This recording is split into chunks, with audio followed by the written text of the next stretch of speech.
things. This graduates will give their speeches, and we'll do the diplomas, and then after that will be some school singing.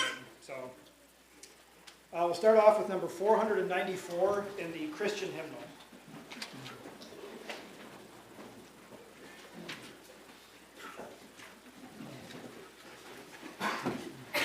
Christian hymnal number 494, Where He Leads I'll Follow.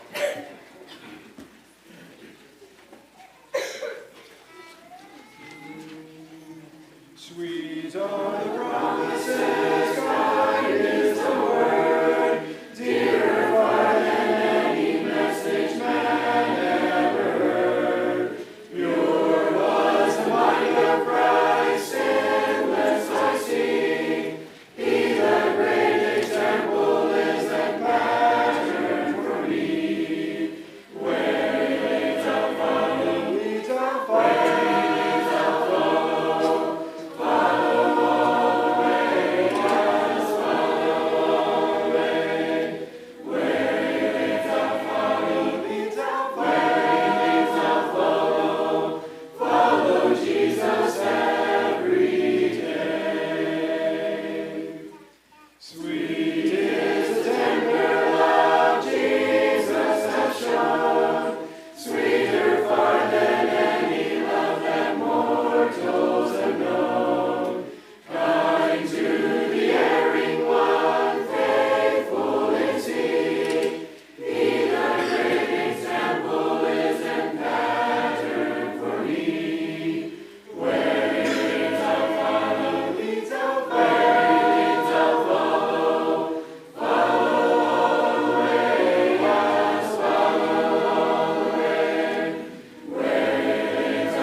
Well, good morning, everyone. Welcome to the graduation of the class of 2024. We're here to celebrate with these three graduates, their academic achievements. They've worked hard for this day. Today marks an end and a beginning. We're here to celebrate with the teachers and parents who have poured time and effort into this moment. It's an honor for me to be up here, one that I almost immediately regretted saying yes to. It was 11 years ago that I stood behind this very podium and gave my graduation speech. I remember that day. I was nervous. I wasn't sure exactly what to say, and some things haven't changed. I remember the excitement and the anticipation. The one thing I don't remember is who the commencement speaker was or what was said. So with that in mind, I will endeavor to keep this brief. I love learning new things, probably more than I did when I was in school. I recently learned about a theory called the butterfly effect, and it was coined by a man named Edward Lorenz. In 1972, mathematician and scientist Edward Lorenz put forth a preposterous theory that the flap of a butterfly's wings in Brazil could set off a tornado in Texas. This is known as the butterfly effect, the theory that seemingly small, inconsequential actions can have far-reaching or unpredictable consequences in a complex system. So Lorenz discovered this phenomenon when he was attempting to predict weather patterns on a computer model. He decided to repeat a previous simulation to examine it in greater detail. But rather than starting over, he selected data from the middle of the previous calculation and manually put it into the computer. After setting the simulation running, he left for a cup of coffee, came back, and discovered the numbers were nothing like the previous model. These were the days of vacuum tube computers, and he assumed a faulty vacuum tube was the culprit. However, further investigation revealed that the numbers he had put in manually did not exactly match the original printout. He had rounded an initial starting condition of 0.506127 to 0.506. And this tiny difference was amplified over time until it completely changed the outcome. There's an old proverb from the 13th century that illustrates how seemingly unimportant actions or omissions can have great consequences down the road. It goes something like this. For lack of a nail, the shoe was lost. For lack of a shoe, the horse was lost. For lack of a horse, the rider was lost. For lack of a rider, the message was lost. For lack of a message, the battle was lost. For lack of a battle, the kingdom was lost. All for the lack of a horseshoe nail. So this butterfly effect is not unlike the other laws of nature. It can be harnessed for good, or it can be left to wreak havoc. It's up to us what we do with it. One of the most powerful influences we have is how we treat those around us. I would like to share with you all the story of a man named Aaron Stark from Denver, Colorado. It starts in a very dark place, but it ends in a high note, so I'd like you guys to stick with me. Here's his story in his own words. I was almost a school shooter. In 1996, Denver, Colorado, I was a student at North High. In a moment of pain and anger, I almost committed a terrible atrocity. Growing up, I learned early there was a strange comfort and consolation in darkness. I was always the new kid. My family was violent and aggressive, drug-addicted parents. We were moving from place to place, went to 30 or 40 different schools. Always seemed to be going to a new school every other week. I was a perpetual new kid. And since I had such an unstable household, I wasn't helped by the fact that I smelled really bad because I never had a shower and didn't really have clean clothes. All my clothes were dirty and torn. I had a weight problem. I was smart. I liked comic books at a time when kids didn't really like people who liked comic books. So every time I went to a new school, I was in a new set of bullies. They'd walk up to me and shoot me with a harpoon like I was a whale, or dump food on my head because they said I was too fat. But the bullying wasn't just at school, it happened at home too. I was told that I was worthless by just about everyone in my life.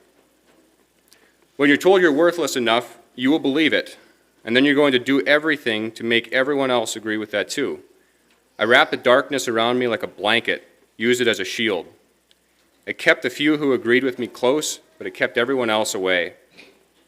I'd always heard in life that there were good people and bad people. I must be one of the bad people. So I guess I just have to do what I was supposed to do.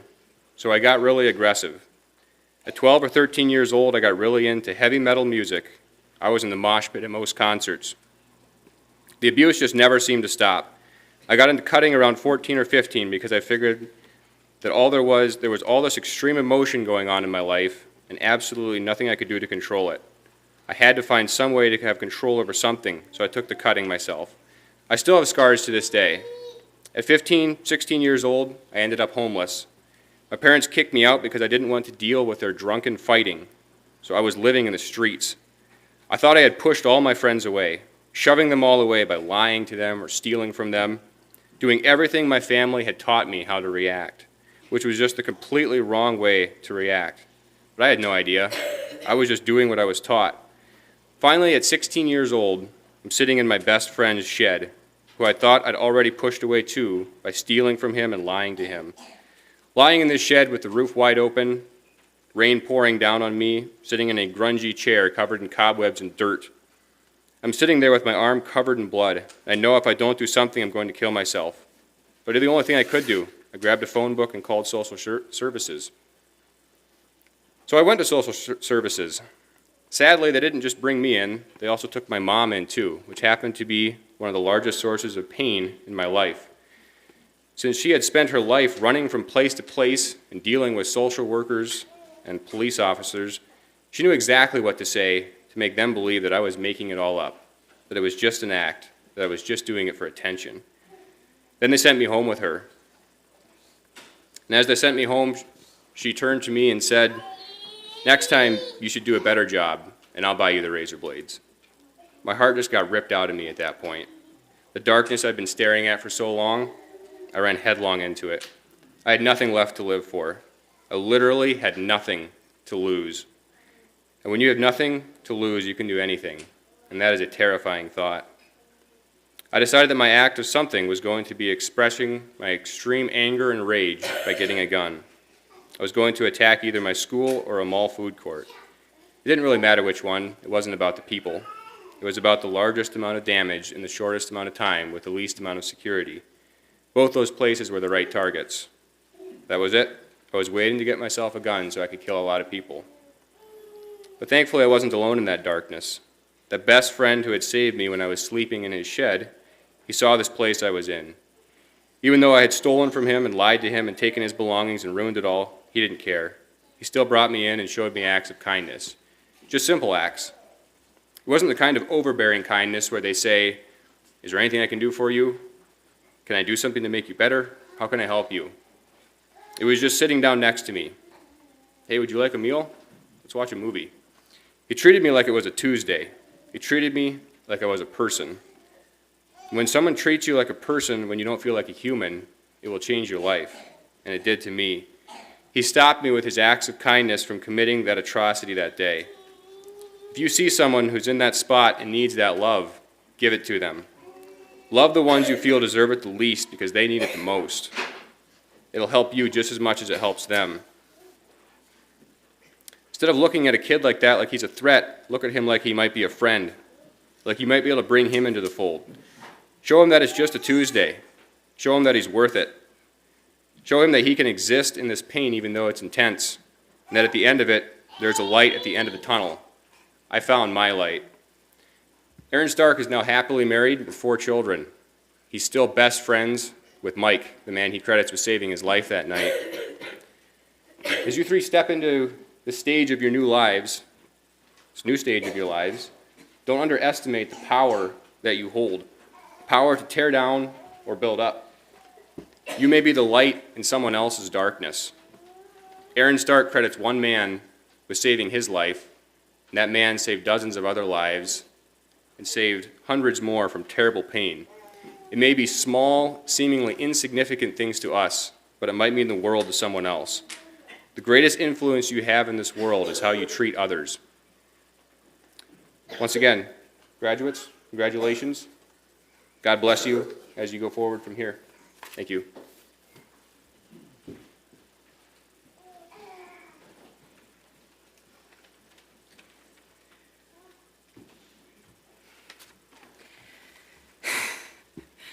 First off, I would like to thank all of you guys for coming. It means a lot that you guys were able to come and show your support to us, and all of us appreciate it very much. I want to thank Elvie and Liz for encouraging me to keep going when I honestly didn't want to, and for all of the good advice that you gave me, and I know I'll remember it for a very long time. And I want to thank Miss Jody for putting up with me for the 2 years, and for investing in my life beyond just school. It meant a lot to me, and I also thank everyone else who invested in my life over these past 2 years. I couldn't have gotten through school without you guys, and yeah, it meant a lot. I also want to thank my fellow students. They taught me that it's okay to have different opinions, and that even if you don't agree on everything, you can still be friends. And they also taught me that it's okay to make mistakes, and that we can work together as a team to fix it. And my schoolmates taught me the beauty of diversity and how if we all work together with our different gifts that God has given us, we can use them in a way to glorify God that there's no way we could have if we had been all the same. I realized that school is a tool in the hand of its users. It can be used to make beautiful memories of friendship and acceptance and determination, or it can be used to make a tainted memory of rejection and seclusion and defeat. And we are the ones who use that tool and can teach others that life can be good and that they can have good friends. And we can encourage and uplift others or discourage and downgrade others, but the choice is ours. That is true in life beyond school. We will always be teaching others, in a sense, by our words and our actions. We will be leaving lasting impressions on those around us. So as I go from here, I hope to encourage those around me and I hope to do whatever God sets before me with a zeal. And I know that as long as I keep my eyes on God and keep my friends and family close, that I can do anything that gets set before me. And as a word of advice to those of you still in school, stick with it and do everything you do to the best of your abilities. But remember, you don't have to be perfect. We all make mistakes, and it's okay. Embrace each other's differences. They are what make us unique and what make us special. Don't be afraid to have different opinions from each other, but stand for what you believe is right. Have the strength to admit when you are wrong, but above all else, honor God in everything that you do, and I can promise that as long as you do that, you can succeed in anything, even if it's not evident in this life.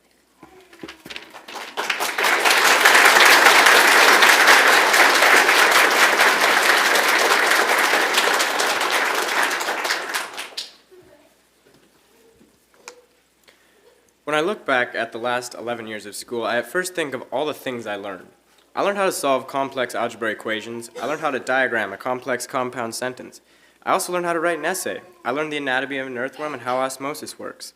But there's so much more to school than just math, English, and science. I learned how to work with people as a team. I learned how to make up with someone when we got in a fight. I learned how to keep plugging away, even when it seemed like this day was going to last the rest of the week. And I learned that it's when you're at your least that you become the greatest. I will probably forget who Jimmy Carter's vice president was and how osmosis works, but the lessons that I learned about working with others and persevering even through 11th grade social studies are the ones that will stick with me for a long time. I'm very thankful for the opportunity that I had to come to school. There are a few people that I would like to thank. First of all, my parents. Mom and Dad, thank you for being behind me and encouraging me through the good days and through the not so good days. You were both a solid backing and were always there for me. Next to my teachers. Thank you all for helping me through school. From Miss Dar, who taught me how to read and spell and do simple math, to Miss Jody, who helped me learn how to write essays and do some not so simple math, and all the teachers in between who helped me through the 11 years of school. To my fellow students, thank you for all the good memories I have from school. I will never forget our intense soccer games and high energy cleaning on Friday afternoons. Keep plugging along, and before long you'll look up and realize you're in your last year of school. Remember to do your best and look to God to help you along. And most importantly, to God. It was especially in my later years of school that I realized how much I needed God. Many different writing projects and devotions in school helped me think about why I believe what I believe. I'm very thankful for the opportunity school has been. Although there are definitely parts of school that I will miss, I am looking forward to moving on and seeing what God has in store for me as I step into this new chapter of my life.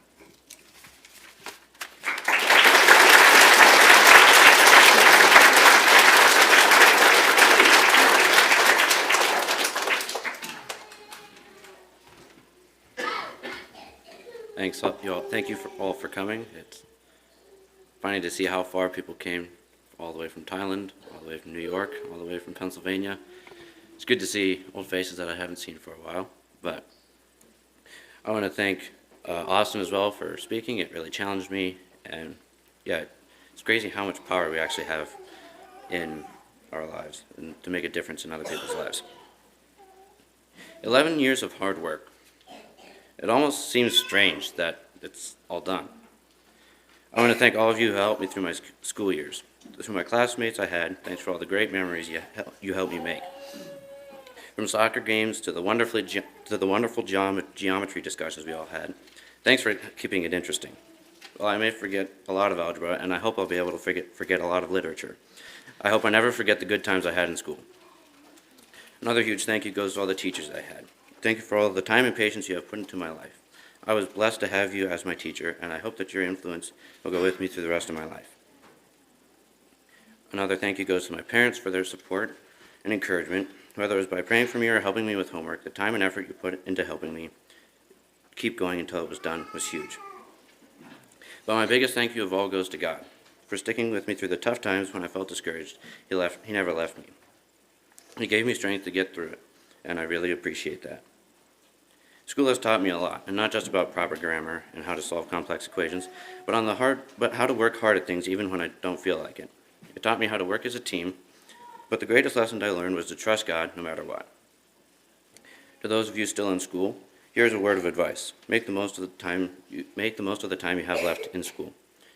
Work together, have fun, make good memories, and it'll all be worth it when you finish. As I close this chapter of my life, I can't wait to see what God has in store for me.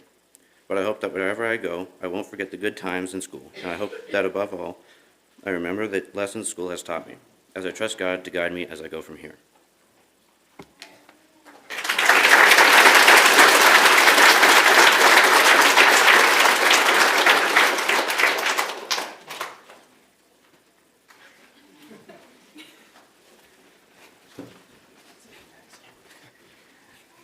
Bit of miscommunication there. Bound to happen. Tiana, Aaron, Derek, congratulations. Assuming you went to school for 12 years, which I know most of you, or you probably all did it in less than 12 years, but 12 grades, 12 years, that is 432 weeks of school, 2,160 days of school, 14,040 hours of school, 842,400 minutes of school, and then my calculator blanked out for the seconds, so I couldn't get you on the seconds. But that is a lot of time to spend in school. We were sitting around the supper table the other night and talking about the end of school and how this day is coming. And Zoe and Mason were talking about Aaron being their cousin, saying, "Oh man, it's going to be such a bummer to not have Aaron in school." And then they said, and Tiana and Derek, they're like, they all add so much to school, and it's just going to be so weird not having them in school. And so rest assured, you will be missed. They're not going to forget about you. And first and second and third and eighth and 10th graders, your day is coming. Some of you a lot sooner than others, but your day is coming to be where Tiana, Aaron, and Derek are sitting. School's not easy, and life isn't easy either. And I don't think that just because you learned what the value of X and Y is in a math problem, or how many, if Bobby has 12 apples and he divides them up into 8 pieces and sends them to his friends, you're not going to need to know, I don't think, all that stuff on Monday when you go out into the real world. You're probably not going to need to know all that stuff, and that's learning the value of those things isn't necessarily the value of those problems, isn't necessarily the point of school. It's to expand your brain power and to let you know that you can handle life outside of school. And it's going to be hard, but you'll all be fine. Proverbs 14:23 says, "All work brings profit, but mere talk leads to poverty."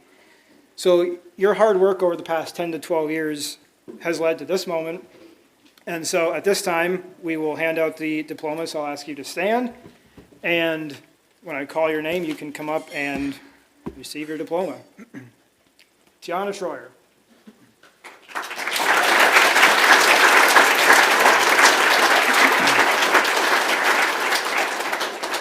Aaron Schrock.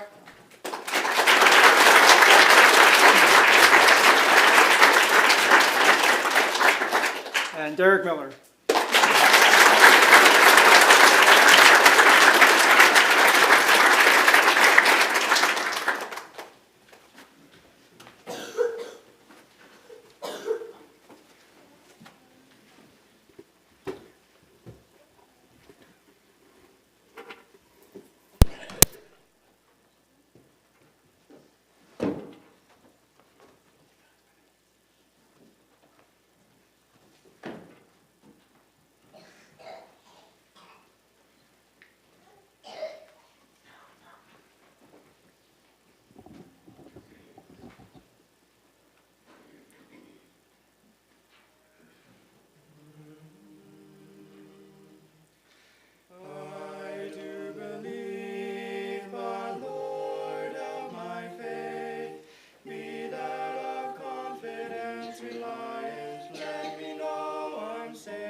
sun and moon to shine, that nature can rejoice.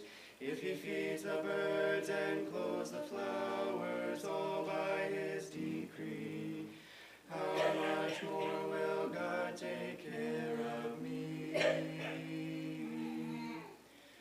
I sent my son and washed away your sin.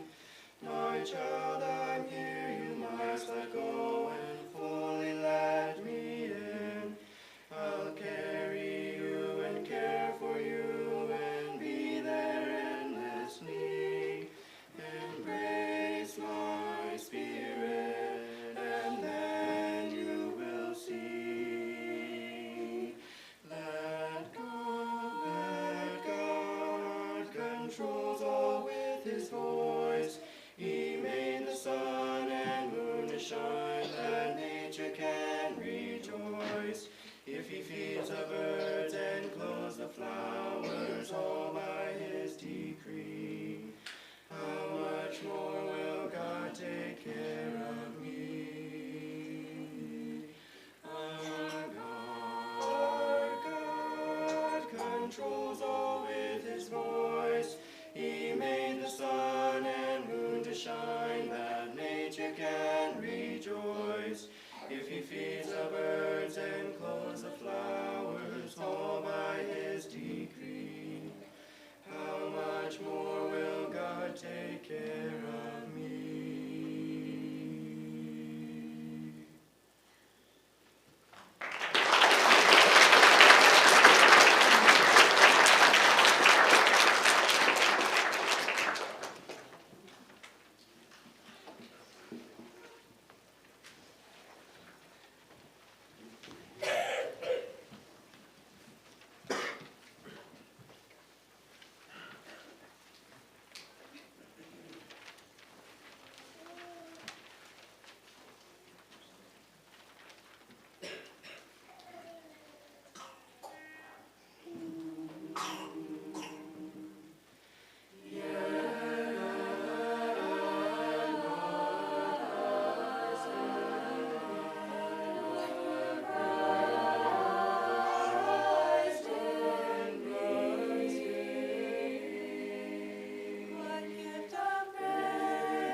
You can try to still your desperate yearnings.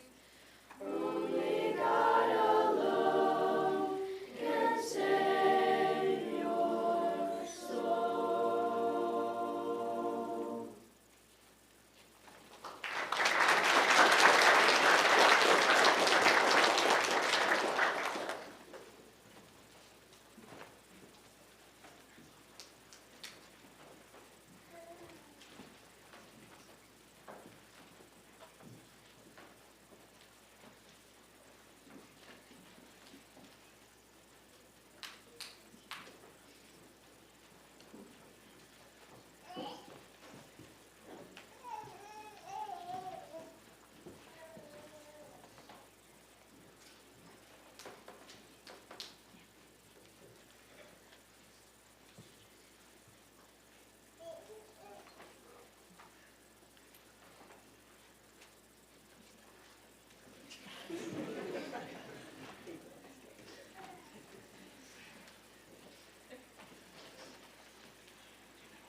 thank you, students. Every program you guys give, I think, well, I can't get better than that, but every single time you outdo yourself, so job well done, fantastic.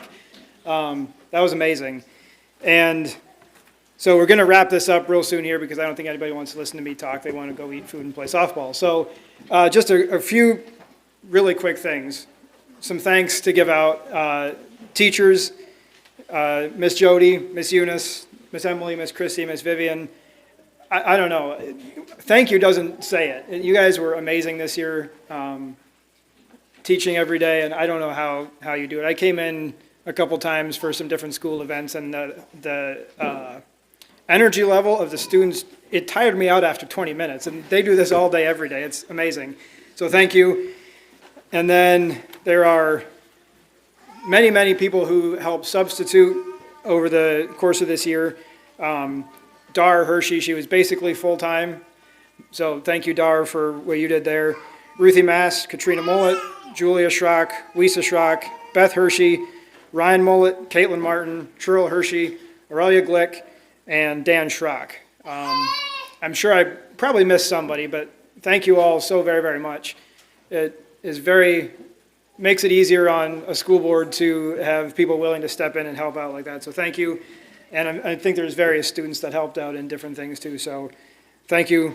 Your contribution didn't go unnoticed, and it was very, very appreciated. So that brings us to the end of the program here, or the graduation program. So I think the meal is probably ready, is my guess. I don't see anybody shaking their head no. So why don't we all stand and we'll remember the noon meal here. And I'm not sure, there's a ball game after this.